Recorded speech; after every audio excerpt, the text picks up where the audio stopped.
This is our recent cruise to Norway out of Amsterdam, Netherlands. It was actually a back-to-back cruise, so it's 2 different weeks that we went and came back to Amsterdam. This is the first week.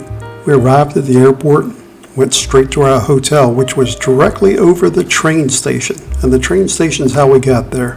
For $9, you can take the train from downtown straight to the train station in central downtown Amsterdam. It was convenient to everything and within walking distance.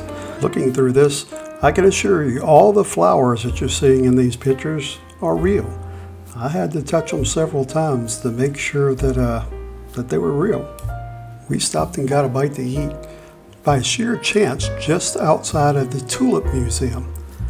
So we had to pay homage to it and see all the different tulips, which were more than I was expecting. There were tulips of every shape, size, and color.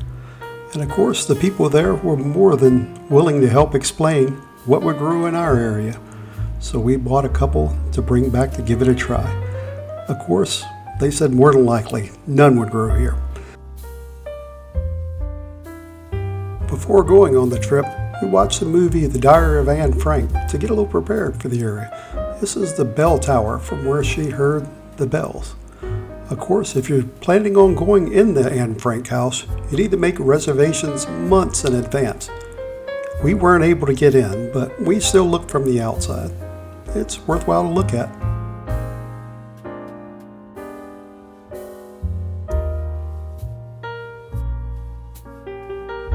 It's fun to walk down all the little narrow passageways, and of course, all of them just about end up at Dam Square, the royal palace where the royal family lived. It's a huge area right downtown and close by where our hotel was, so we ended up there several times during our trip. Walking back to the train station that you see at the end of the street, we decided to check out the canal boats and get a price on that. On the opposite side, you see the rows of dancing houses. Dancing because the footings are rotting out and makes the houses lean in different directions. Amsterdam also has a huge floating flower market.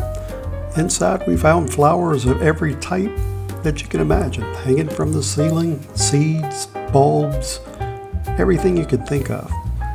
And we brought a couple of them home to see if we can try to grow some. Of course, we haven't been able to have any success yet. We also took a tour of downtown with a tour company called Free Tours by Foot.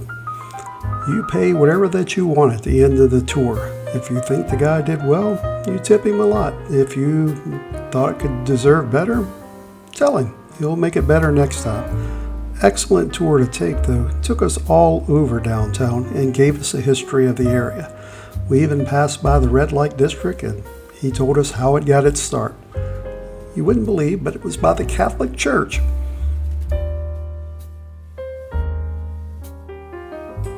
Canal tours are done in a variety of languages. Pick your language and select a time and they'll have a spot available for you.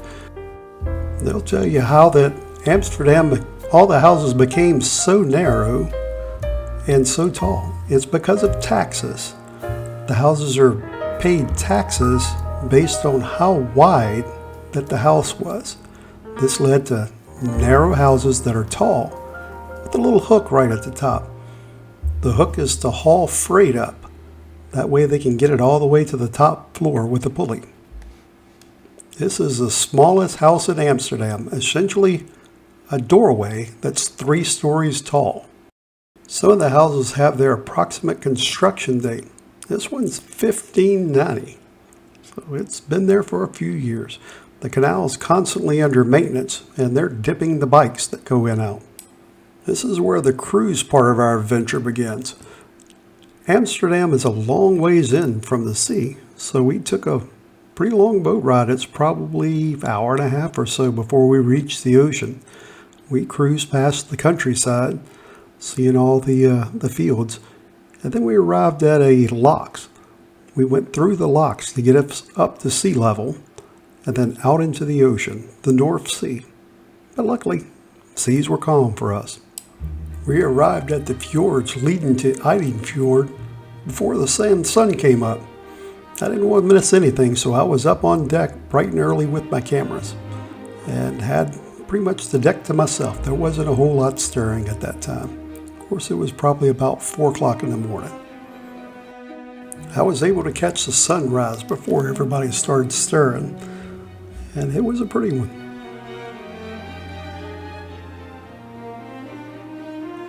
All the little towns, you could see the lights before the sun came up.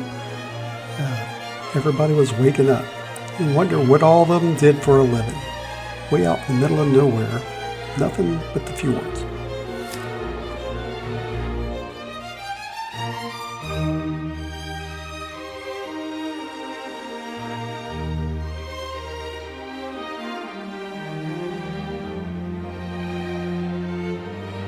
We later went over this bridge, and on either side was roundabouts inside the mountains.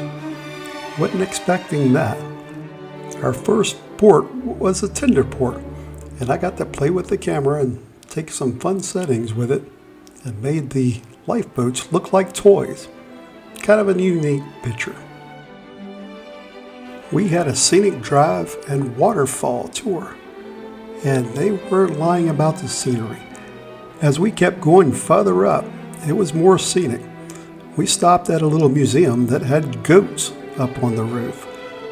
Beats getting up there with a lawnmower as grass was growing up there. But it showed you the early cultures and how that they lived. Of course, we didn't see any of the wildlife, but that's okay. Goats were fine.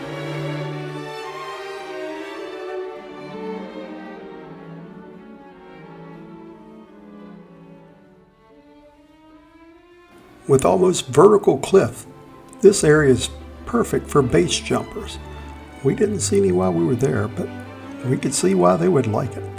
All the waterfalls made for interesting scenery, as you could see rainbows everywhere, below you, above you, all around.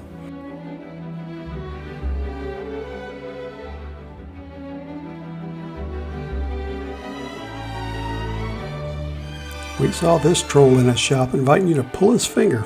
Well, I ain't gonna fall for that one though.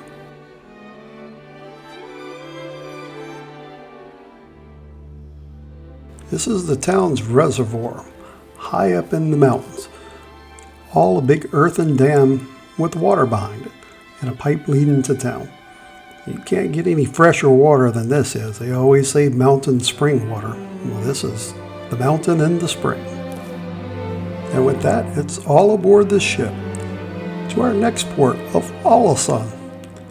There we took a local vendor that had a little train made like a little shuttle cars that would take us all around town to the different stops. And you can get on and off his shuttle wherever that you'd like. On this trip, every port we had was a little cool, so a life jacket was always called for. If you look down real close into the water in this picture, you could see kayakers. They're a little braver than me because I was cold, and there's no way I would be riding in a kayak in the water. But I always have to try a local drink. The town reminded me of a Hallmark movie. Everything was picture perfect everywhere you looked. Even the river that went through the middle of the town was so clear you could see the fish in it. And statues everywhere. This one kind of reminded me of the Gordon's Fisherman, so I'd take his picture.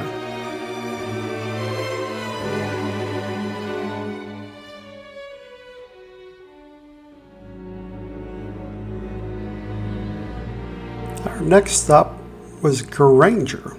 Geiranger, however you want to pronounce it. It was the prettiest port of the entire trip. And of course, I'm up bright and early at 4 o'clock again, waiting for us to come in as we arrive at the port at 7 a.m. So I was up, standing on the decks. Of course, this time I wasn't by myself. I had plenty of company. The wind was blowing real hard through this port, so very little video was taken here. Of course, I did get some. The wind was blowing so hard, though, that it would blow the water up the mountain. So you would have waterfalls going up the mountain, and the ship would go through the waterfalls in some cases getting the decks wet from the wind blowing around.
Some of the other early morning risers would stand on top of the stools to get above the railing. That way we could get a better pictures and give you a perspective of just how deep these canyons are.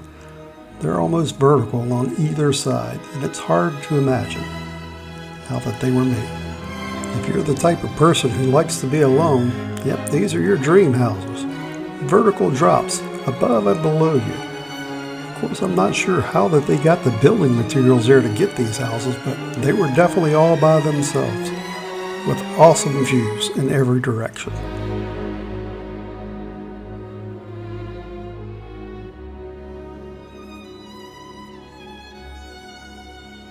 This is the one road out of town, and we took a tour here to see a goat farm.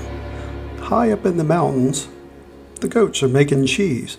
And not just cheese, they had candy and all kinds of stuff that they were making. So it was an excellent trip, and the scenery was just as good here.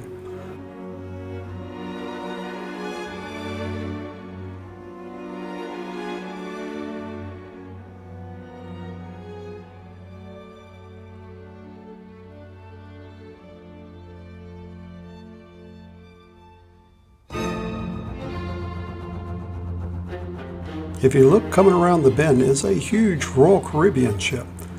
But unfortunately for them, the same winds that we felt earlier was blowing on them, and they were unable to dock. So they had to turn around and leave without ever stepping foot in the port. So we had it all to ourselves, which was okay. Of course, every stop it seemed like was a medical emergency, and the closest hospital was an hour and a half by air.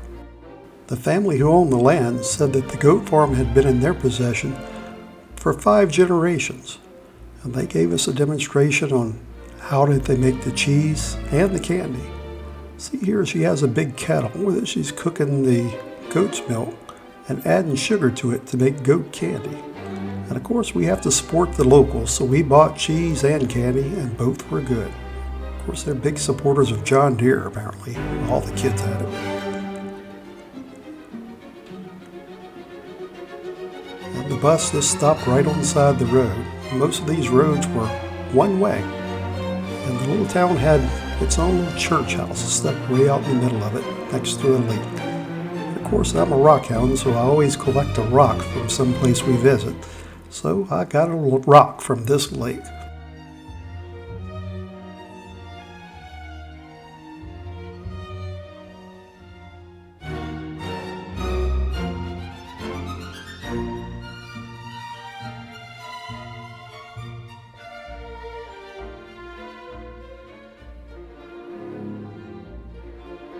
This picture gives you a perspective of how high up that we are. The boat is about 13 to 14 stories tall. And if you look at this picture, right around the corner is that Royal Caribbean ship still struggling to try to get out of the wind.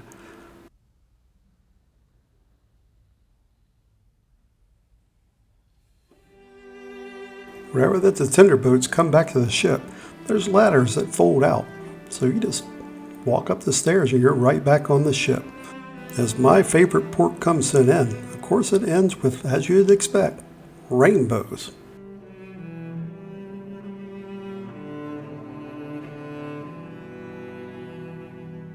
Our last port on this trip is Bergen, and it was a perfect port to just get out and walk around and explore on our own.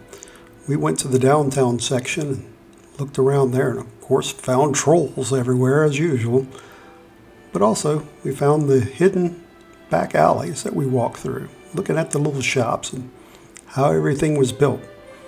It's a perfect little town to do that.